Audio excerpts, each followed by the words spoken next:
On today's episode of The Intangibles, we'll be kicking things off as always with the play of the game. At 9 minutes and 20 seconds, we'll get you caught up on the Overwatch meta and the June Joust. And finally, at 32 minutes and 51 seconds, we'll break down the trailer for Elden Ring. Take it away, Matt. All right. Hi, Kenny. Hello. Welcome, everyone, to another episode of The Intangibles. We got some exciting stuff for you this week, and I think that the best course of action would be to jump right into it. So, without further ado, Kenny, why don't you tell me what your play of the game is for this week? Okay, so this is a tie-in with our broader themes for this week. This week, I would like to nominate for play of the game Mr. George R.R. Martin. And I want to nominate him for a couple of reasons. One, we're talking about Elden Ring this week. It's FromSoft's newest game, got announced. We've got a lot to say about it. We got a lot to talk about. But one, he is on board on this project that I could not be more excited for. But the intangible part, the part that I'm actually nominating him for, is a masterclass in trolling. A man who is infamous for his procrastination and laziness in completing his actual primary project that put him on the map, i.e. A Song of Ice and Fire. Is that the name of it even? Yep, I haven't read it. You nailed it.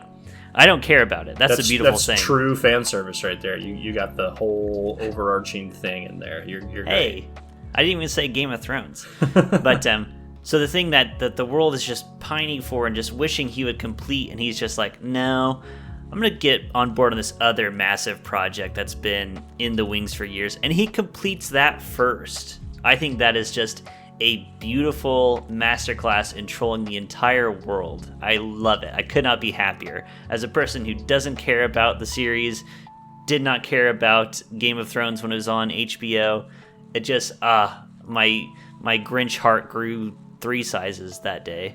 It truly is the perfect project for him because he gets looped in basically as the guy to come up with like the overarching mythos without needing to write an actual complete story. So he can just give you, here's the bones of your world. You do whatever you want. I don't care. I'm going to go back to my shack and, I don't know, message sexy ladies on the internet. Who knows what he does? Have a margarita.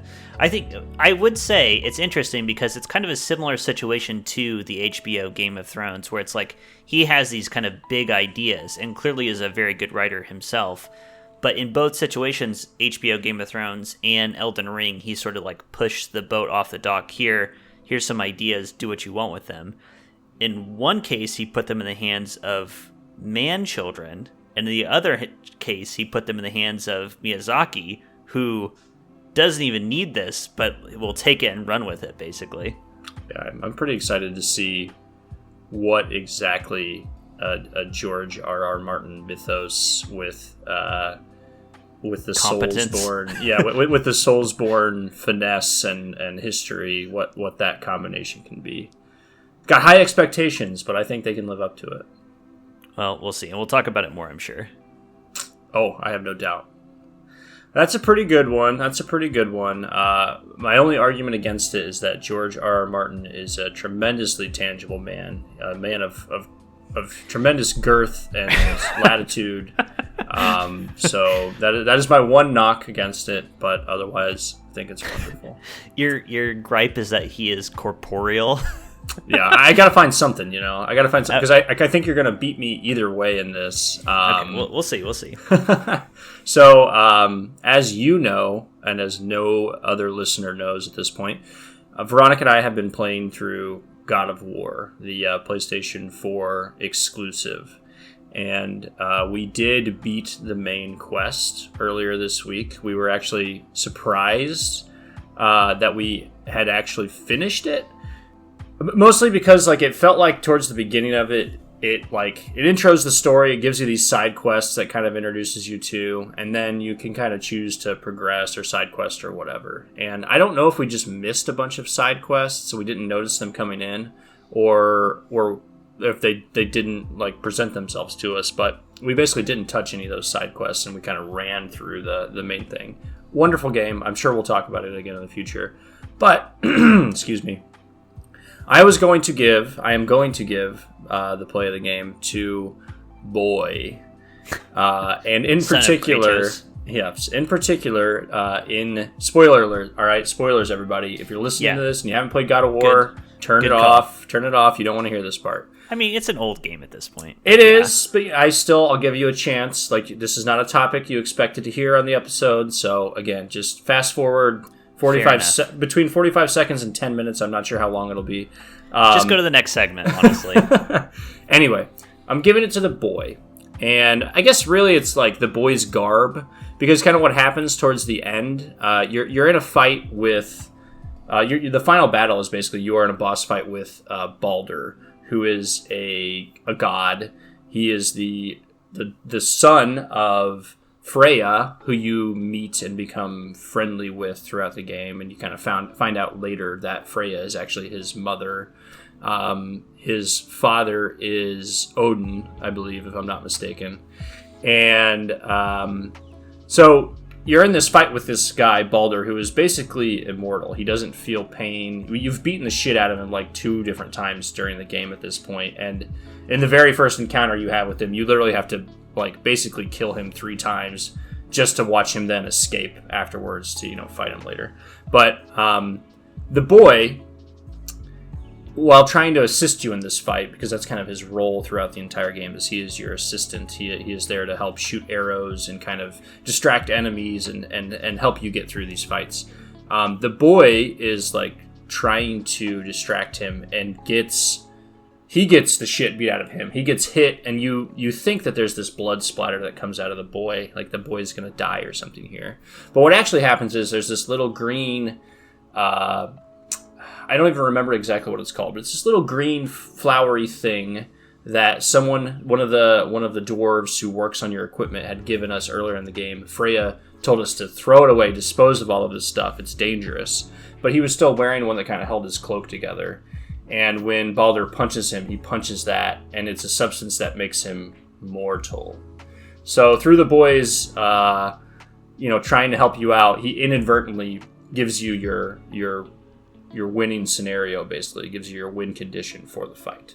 So I'm giving it to the Boy for just existing and getting punched in the chest and allowing us to then... the Boy in his clothes. That's right. Allowing us to whoop up on Baldur and complete the main quest. Okay. Well, I think in the grand scheme of things, this will be episode 3, which will be coming out soon. So I want to throw this to whoever might participate in a survey that I will attach when this episode comes out. It's up to you, listener. And never in your life will you take part in a vote where you'll have more leverage than here at the beginning of the Intangibles. You may be the only vote. You may be 100%. Who deserves the play of the game? George R.R. Martin or Boy? Boy. I really do think, and I confirmed it was not the same voice actor, but the Doomfist voice actor and Kratos, it's just too similar. It's absolutely, if you just put Doomfist in that game, he would be the same guy. Very interesting. I have a comment about voice actors as well on a later segment. Oh, I can't wait to hear about it. Spoiler alerts. Do you have the word doll referenced in there? I don't know, but that's a good... okay, that's good. All right, before we get there... Yeah, we've got another whole thing to talk about, so let's talk about it. This week, we are here to discuss the meta. 2 to the 1, from the 1 to the 3. What's up? This is Jeff from the Overwatch team, making changes that you wouldn't believe gonna take you out with a long-range beam. Specifically, the Overwatch League meta as it relates to the June Joust tournament. Kenny, did you watch the June Joust tournament? I did the same thing I did for the May Melee, which is watch the grand finals, and I literally had to go and search to make sure I wasn't messing up, and somehow I had found the May Melee again, because guess what? Shanghai Dragons versus Dallas Fuel. Here we go again. And it was so I'm glad that you went that route, because the rest of the tournament, not the qualifiers, but the rest of the tournament, every single match except for one was a sweep. Every single match was a 3-0 sweep except for one. And that other one, the Atlanta Reign, were able to take one game off of the Dallas Fuel. So it's still a 3-1. Very one-sided matches, basically all the way through until you got to the grand finals, which was a 7-game match. I was going to say that's very interesting to hear, because my notes that I took as I was watching this thing were very interesting to see how things developed, because by map 3, the notes I were taking was like, this is so different from Melee, where we talked about it ad nauseum about like, oh, all the crazy picks and there's no settled meta and all this stuff. And then you get into the June Joust and it's like, here's the comp, run the comp, who's better at running the comp? And I was like, okay, it seems like Dallas Fuel knows how to do this and Shanghai isn't doing anything different. And Dallas Fuel took the first 2 maps. GG, I guess. They took the first 2. They even on Numbani started to look like things were going to go their way. But that is where it turned for Shanghai. I definitely had the same notes as far as the compositions go. It was 100% dive tanks, rush supports, and then Reaper Echo, basically. There was some other DPS sprinkled in there, but Reaper Echo, very little. Towards the end, it was kind of important. There were some big plays coming out of Fleta on Soldier 76. Oh my god. But, yeah, it was every single game of every single match, you would see Reaper Echo, you would see either Winston or Ball, you would see Diva for sure, and then you would see Lucio Moira. That was the comp. That was the first half of it. The only difference was Wrecking Ball versus Winston as your off tank.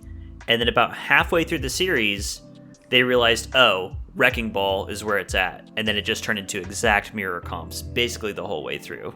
Yep.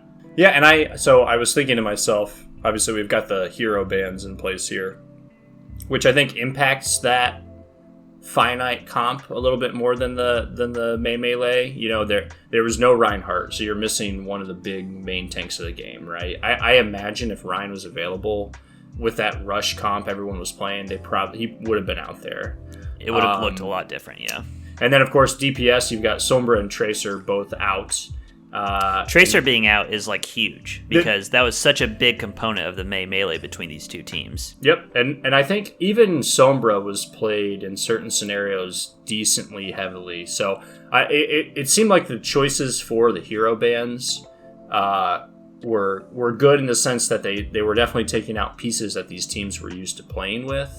That being said, it's Overwatch League teams. They're going to be able to play with whoever you give them. So I would argue that it wasn't good, because this series in particular I found very entertaining and I liked watching it a lot. I can't say that I loved watching the same exact 6 champions on both sides for the entire series. I had a lot more fun when teams were pulling out random stuff and making it work and making the other team adjust. I got excited on map 2 on Volskaya, where Shanghai pulled out Torbjorn. They're like, we got to try something different to shake things up. And I was like, let's go. That's good. And it just fell flat on his face. Did not work at all. Yeah. And they realized there's no point trying anything else, basically. Yeah.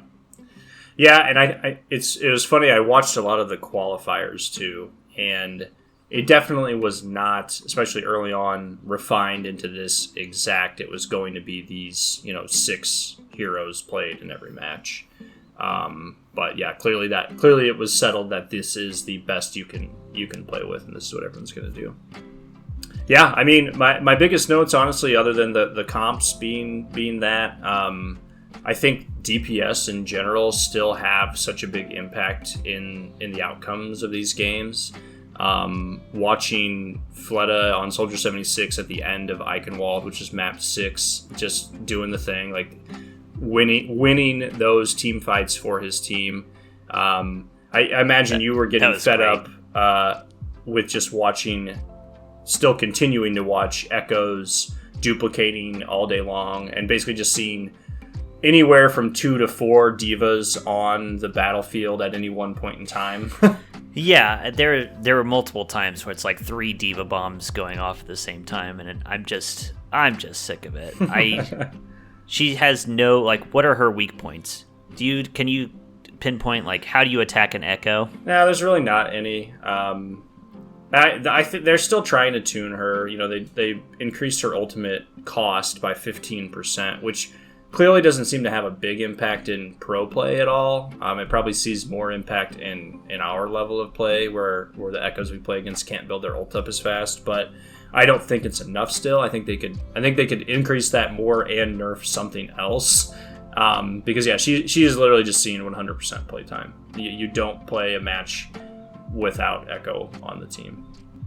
Yeah, I mean, I think that she's basically Pharah, all the good stuff about Pharah, but with more flexibility because you can take other people's ults, and more sustainability because you get health back when you ult.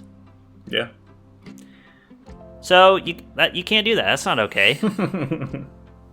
Yeah, but yeah, you're right. Echo was just omnipresent, obviously, and Fleta, of course, got the Echo. I was gonna say, I don't know who you would give the MVP to over the course of the entire series. Me personally, I would give it to Hanbin on Diva. Just put out a super solid, consistent performance, and every time they cut to his camera, he was up in the sky, chasing down kills and killing Fleta. Sure. He was just doing such a good job establishing some kind of air presence and air dominance. Yeah.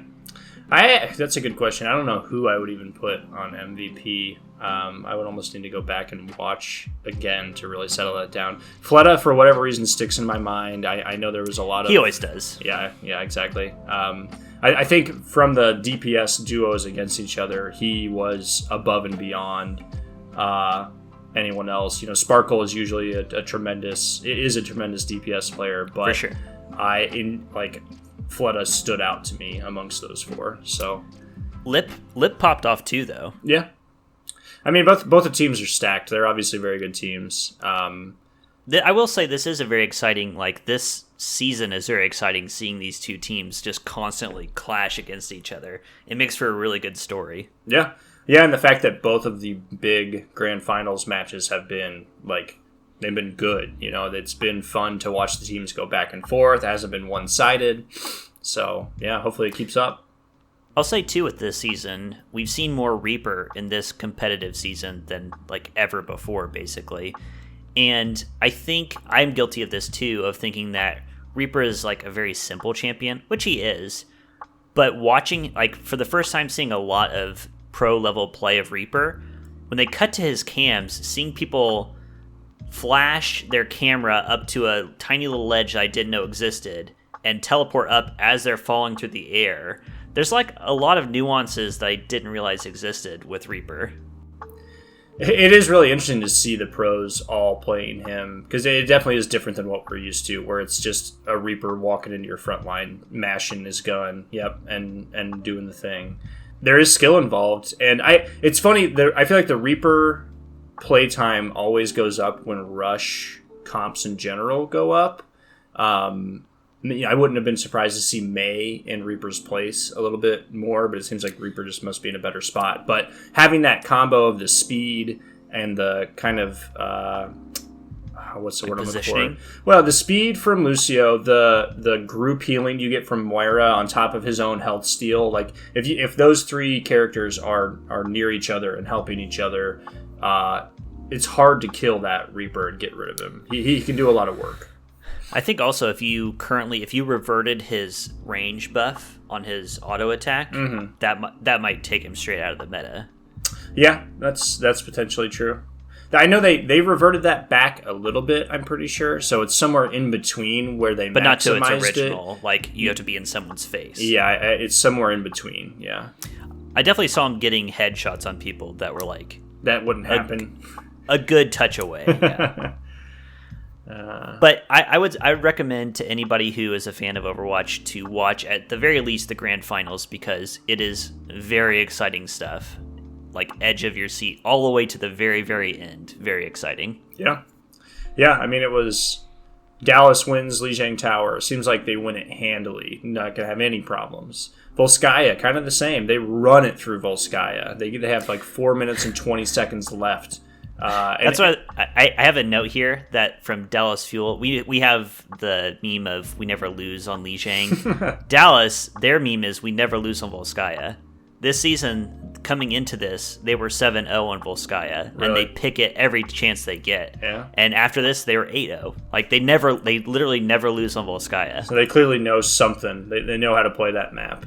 Yeah, after those 2 maps, when I was watching it, it was one of those where it's like, well, all right, there might be just one more map, and this is done. We're out of here. Well, especially with the extra knowledge that I did not have, that's what all of the games or all of the series have looked like up until this point. Yep. Just sweeps. Yep.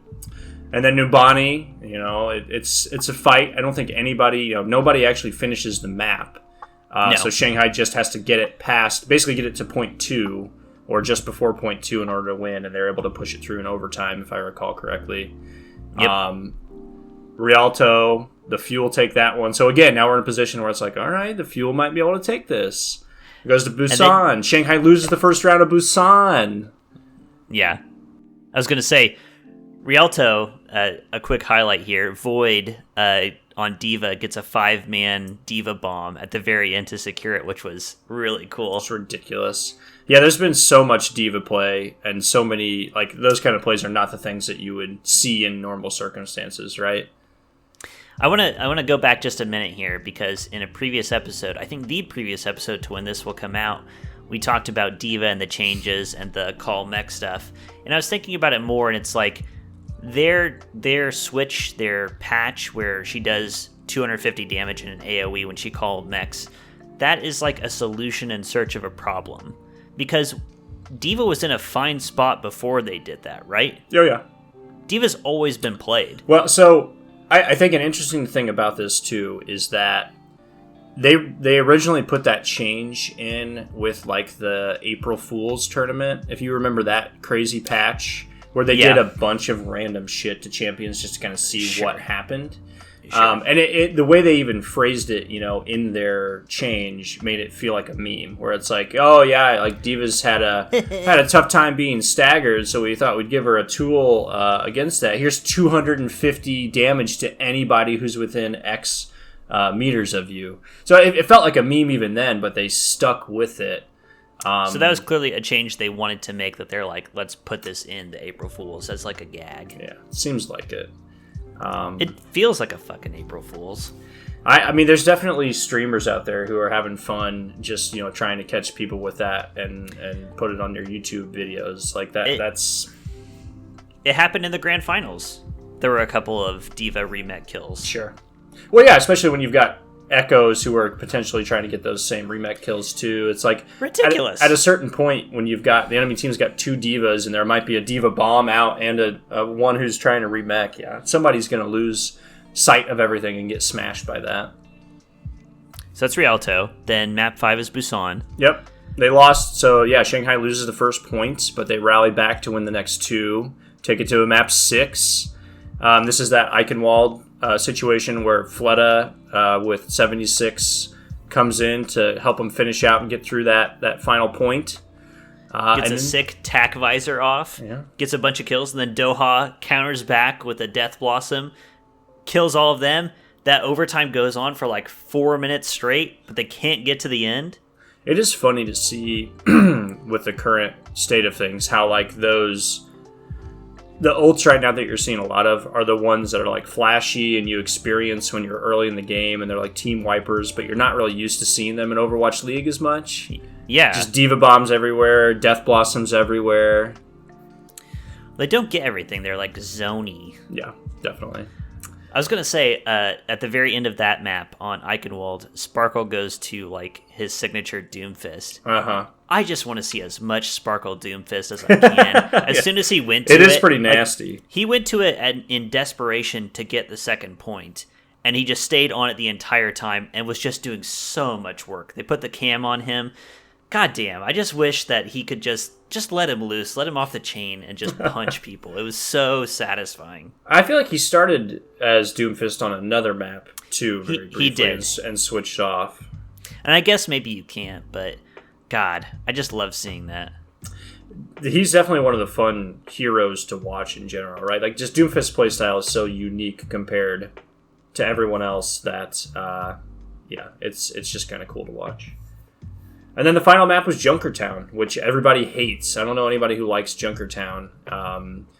And yeah, ran the same comps as before. It didn't really seem like it. This is where it was like the secret's out. Switch to Wrecking Ball. Wrecking Ball is your other off tank. Yeah, and with Junkertown, they won. They take it all.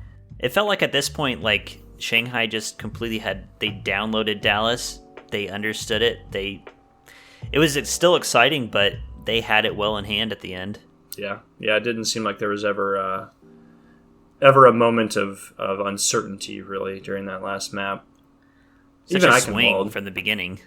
Yeah, it was definitely a good grand finals to watch. The whole tournament in general still good, but not as exciting with the comps being a little bit more consistent for sure.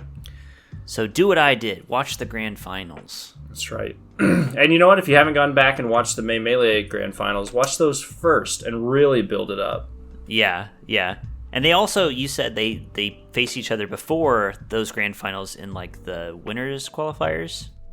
Yeah, so the Fuel and the Dragons played each other in the very first round of the winners bracket, and the Fuel swept them 3-0. The Dragons had to play against New York Excelsior. After that, they whooped them 3-0, and then they had to play the Atlanta Reign after they lost to the Fuel in the second round, and they swept them 3-0. So to get back into the grand finals. Yep, exactly. So again, that only other game that was won was the Atlanta Reign against the Dallas Fuel in the second round of the winners bracket. So the I don't know if you didn't watch any of the qualifiers. I do know that the Atlanta Reign versus the Excelsior match. I felt like the most one-sided of any that I watched. New York just didn't look like they had any business being in the tournament, frankly. Like they got absolutely smoked. And the Atlanta Reign looked like they were having fun and playing Overwatch, and the Excelsior just looked terrible. They did not look like they had a good time. Looked like platinum versus bronze kind of thing. It was pretty strange. And, maybe it was just that day they weren't playing well or they didn't have the meta figured out. I have no idea. But it was rough to watch. I will say this. After I watched the grand finals, I saw the Overwatch League channel on YouTube had uploaded a top 5 plays, I think top 5, from the June Joust. I think 3 of the 5 are from the grand finals. That's where it was at. I can't remember the player. I should look it up real quick.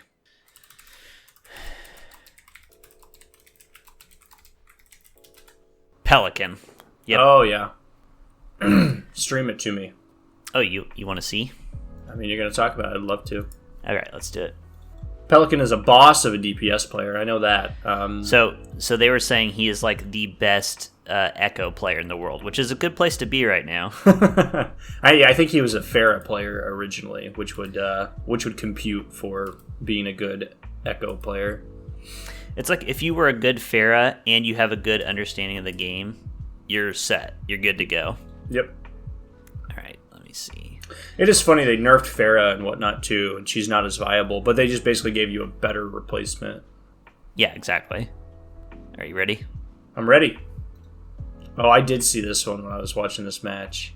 Just instant missile strike again.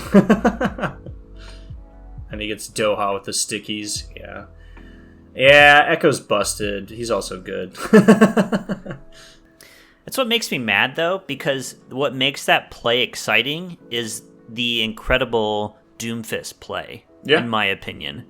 Definitely. Echo is like bullshit on top of that is stupid. And the Doomfist interrupt, just that's what makes Pelican great at Echo, and what makes a great Echo player is if you know how to play other champions. Yeah, but I would rather... too.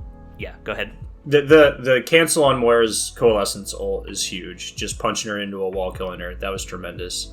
The funky thing with so that Doomfist play was wonderful, but you also get the advantage as the duplicator, the duplicator of getting that like almost instantaneous ultimate up on Doomfist. Your escape plan, basically, right? He literally got 2 missile strikes within 10 seconds of each other, basically. Less than that, 5 seconds, 3 seconds, something like that.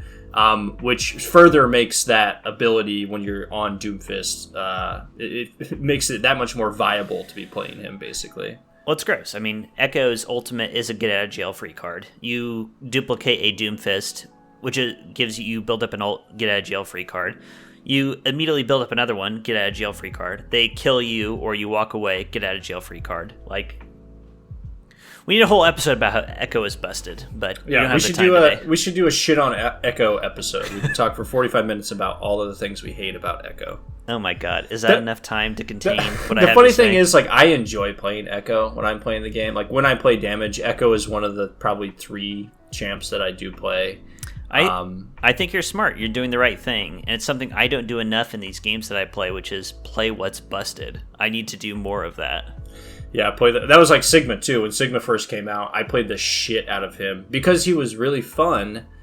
Because he could beat the shit out of people. Yeah, I mean, his damage output by itself was just insane.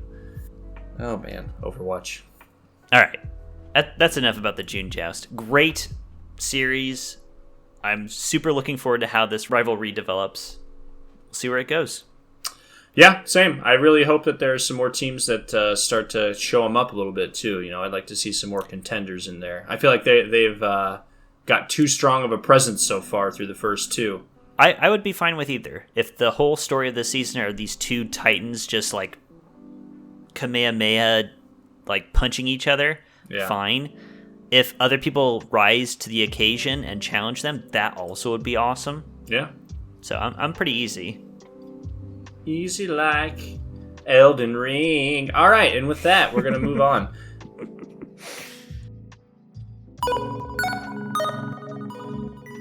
Does the thought of leading a group through the creative landscapes of your imagination terrify you? Do you worry about being asked questions you don't know the answers to? Have you wanted to try being a dungeon or game master, but your social anxiety has been holding you back? Hi, I'm Amber, and I used to nearly vomit at the idea of running a tabletop RPG. How'd I get over that anxiety? I haven't.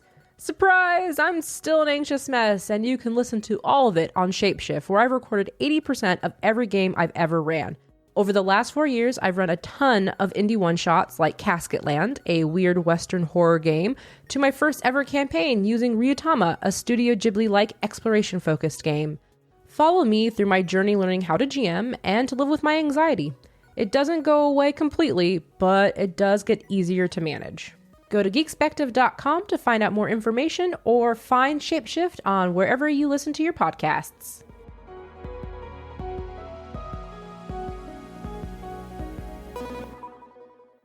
Oh, let's break it down!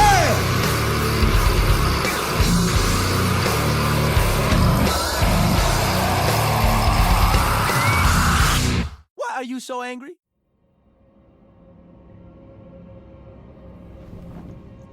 The tarnished will soon return, guided by grace once lost.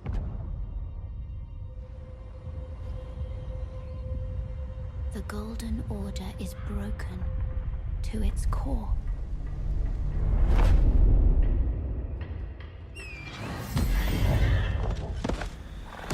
Now for our most exciting topic. I mean, I had no idea this was happening. You actually Snapchatted me earlier this week. I believe it just said all caps, Elden Ring, which prompted me to Google search and see that they had released a trailer at, what was the conference they were at this week? What is the big gaming conference that I should know about on a gaming podcast? E3. E3, there you go. So, for a long time here, we've been in the dark. From Software announced Elden Ring probably 2 years ago at this point. Ages ago, yeah. And it basically just said, hey, we're doing this thing with George R.R. Martin. Open world FromSoft game. And that was it. Radio silence since then. No other info, nothing. A lot of fake teasers and releases and things. Like a lot of things where it's like, oh, is it coming out? Oh, this random pre-release on Amazon. Is it coming out? Is it not? No. A lot of speculation, a little of anything. But we finally get not only a trailer, but a release date. I believe it's January 22nd or 21st of 2022. Mm-hmm. So we're like 6 months away from the newest From Software drop. So announcing it like that, they've got to be close. They And do. also, the trailer was all gameplay footage. It was. We're not looking at cinematics. It's like, this is built. They've got an engine. They've got a system in place. It's definitely been tested. We'll touch on this maybe later. I've been reading all sorts of stuff, and Miyazaki did an interview recently where he talked a bunch about the game. Should we talk about that? I saw that, and I purposely did not watch the interview. So we won't touch that. Okay. There was a separate thing I saw too. So the chief engineer, I think it is, at Xbox, has been quoted in some other interview as he's been given a copy of some form of the game to play and give feedback on. So yes, obviously there is absolutely a game that exists that you can play. They're working on the fine tuning right now, but I can say, in the past for their releases, they don't fuck around with this stuff. So I feel pretty confident that we're going to have a game in January. My God, I'm so excited. And before we get into like the actual trailer and gameplay and like lore and all of that stuff that we can talk about, we know that there's co-op. We know that there is online cross-platform co-op going on, which is so exciting. I love the focused single-player experience of Sekiro a lot, but I am very excited to play with you and to play with my other friends who enjoy these games. Yeah, I mean that was how I experienced my first From Software game, and I think in general that made it much more accessible for me in the beginning. I think I probably would have given up time and time again if I didn't have some way to play with you or with somebody else. So I've seen Miyazaki even talking about it, and they do feel that multiplayer experience that they've built into past games is not a cornerstone, but it's kind of important. It's a cool part of the game that people like, people want, and they recognize that, which is great.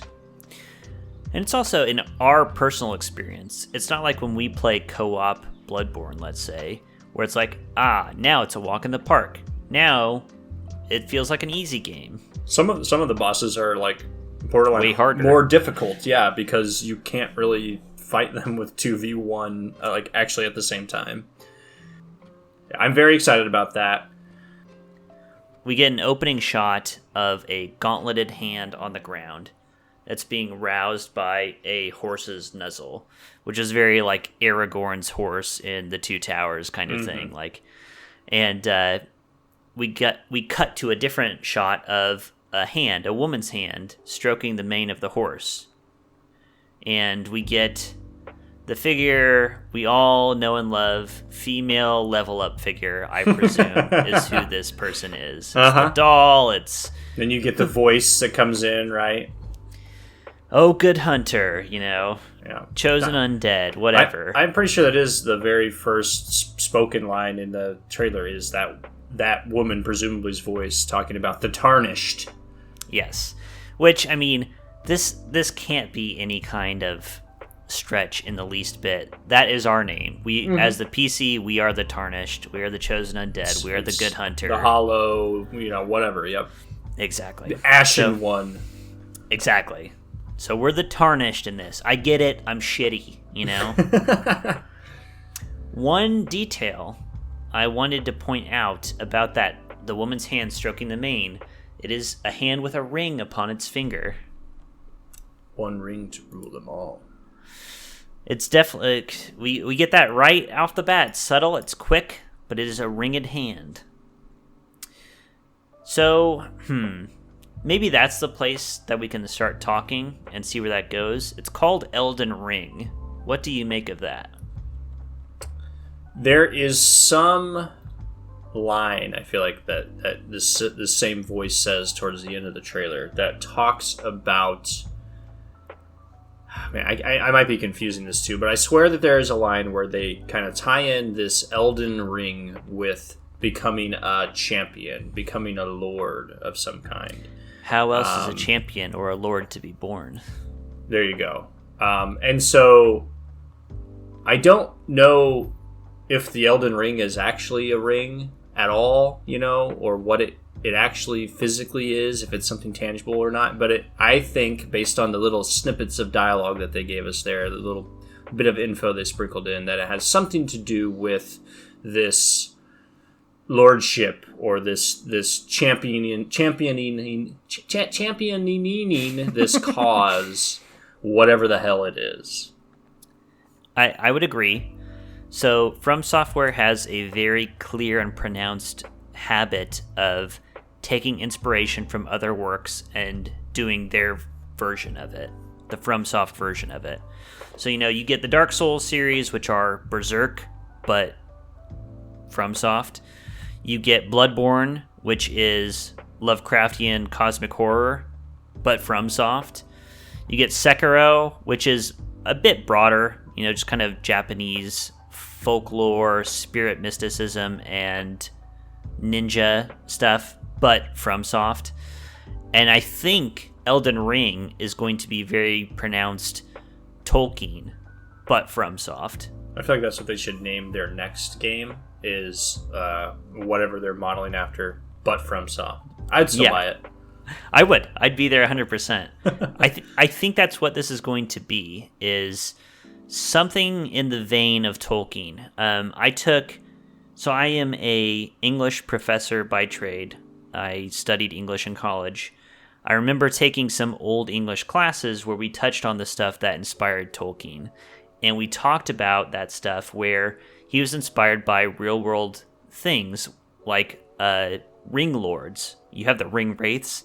There were actual ring lords who basically, it was very feudal, where they would give a portion of their power to other people with the token of a ring. And if you had that ring, you were a ring lord. You were a vassal of this lord. And you tributed some of your power to this lord.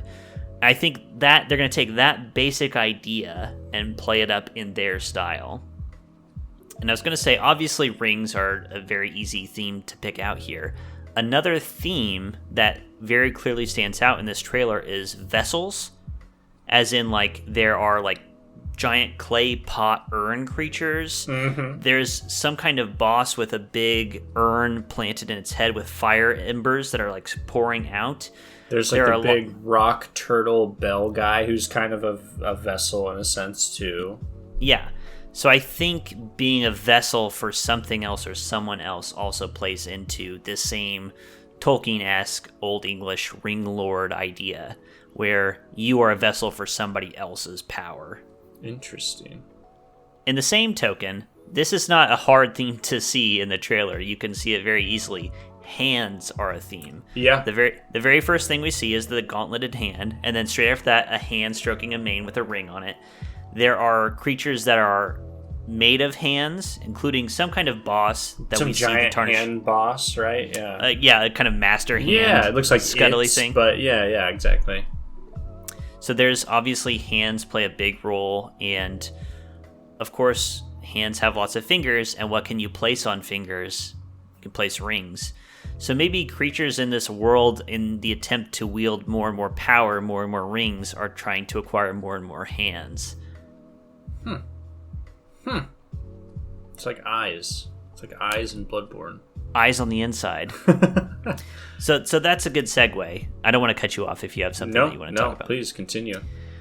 A good segue. I saw a tweet which made a very, this is an easy observation, but a good one. And the tweet said something along the lines of, Dark Souls 4? Bloodborne 2? Sekiro 2? Fuck it, let's do them all.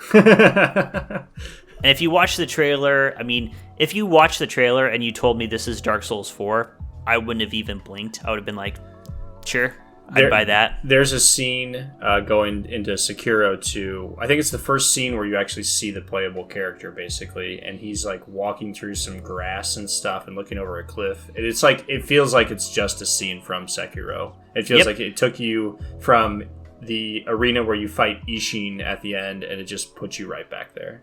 Yep. And also the horse made me think of Jobu! Yeah. Oh my gosh. I immediately thought of that. And then there are wolves, there are werewolf creatures, which is like Bloodborne stuff. For sure, yep. Well, we know that they there's use those models from other games and tweak them but put them in these new games, right? Yes, so I'm sure there is some amount of that. There's also some female figure who puts a prosthetic arm into a socket. I think I missed that. Was that the same... I took a note because this was so badass, but the giant female like knight figure that's like impales the playable character towards the end of the trailer. Do you remember this? I remember that scene. I don't know if it's the same character. We basically get a close up of like a helmed woman's face, and she's like locking in an artificial arm into her socket. Gotcha. And so it's like, I mean, it's very easy to know. It's like, wow, all these pieces that they've been playing with in all these other games appear here. I got news for y'all. That's how FromSoft makes games. Yeah. Every single game they make is playing with elements that they've toyed with in other games. Oh yeah. I mean, you can see it very clearly when you go from one to the next progression. You know, you can see, oh, this big boy model that they've got going on here. This looks a lot like other big boy model from X game. And of course they're going to do that. You're not going to rebuild all those assets every single time. Why would you not? Yeah, from a practical side, that makes sense. But also, it feels like this company, I mean this with as much love as I can muster, is just kind of obsessively revisiting the same ideas and polishing them and rethinking them over and over again. You can't play one of these games and, like, the connections are as subtle as a mallet to the face, you know. It's just so obvious they're playing with the same ideas. I don't have a problem with that personally. I don't either, and I think they even will sprinkle in like Easter eggs in different games to tie those universes together. And so I you know, like there's some intent there, you know. Like I think that they are making this one giant, big, combined, overlapping universe, and so there is actually there's reason for them to be reusing those things or building on those things. Ooh, okay, this is good. I've got beef with you. I've got beef with that idea. Okay. So you can't go online and look into lore about Dark Souls and Bloodborne and all this stuff without running into, is it all one overlapping universe, right? I personally think that people read way too much into these interconnections between the Soulsborne worlds. And I think, honestly, what's happening here is just Miyazaki and the rest of his team just thinks that certain motifs are really cool and badass, and so they keep revisiting them. So, for example, one of the obvious things to note in the Elden Ring trailer is this giant golden world tree above everything, which appears in Dark Souls. There are world trees beneath the world that support the world. In Bloodborne, when you go to the Hunter's Dream, there are pillars that are very world tree-like as well. I think you can hit your head into a wall all day trying to make connections. I think Miyazaki just thinks giant trees are cool. And I don't think there's much more to it than that. I also don't think that there's intended to be a clear answer to that.